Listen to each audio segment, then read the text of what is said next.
జారి పడితే జారిపడ్డాం, పడిపోతే పడిపోయాం. ఎలా సన్నగిల్లిపోయావు.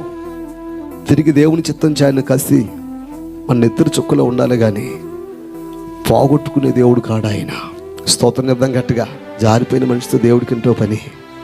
తిరిగిపోయిన వాడిని మళ్ళీ ఎందుకు పిలుచుకుంటున్నాడో, చితికి వేసారి పగిలిపోయి ఎందుకు నా జీవితం అనుకుని నిస్సారమైన స్థితిలోకి వెళ్ళిపోయిన మనిషిని మళ్ళా ఎందుకు దేవుడు పిలుస్తున్నాడో. అయింది అయిపోయింది. పేతురు నా సంఘానికి ఆమేన్. పేతురుకి ఎప్పుడైతే దేవుని ప్రేమ అర్థమైందో కళ్ళ నిండా నీళ్ళు వచ్చినాయి. ఏం చెప్పాలో అర్థం కావట్లేదు. తన ఆలోచన ఎటువైపు ఏం చెప్పాలో అర్థం కావట్లేదు. ఇక మౌనం అయిపోయాడు. అయింది అయిపోయిందిలే, రా దేవుని సేవకి. అయింది అయిపోయింది, రా దేవుని చిత్తం చేద్దాం. సారాన్ని కోల్పోయినటువంటి పేతురుకి దేవుని ప్రేమ సారాన్ని పుట్టించింది. చెప్పకూడదాం గట్టిగా ఒకసారి.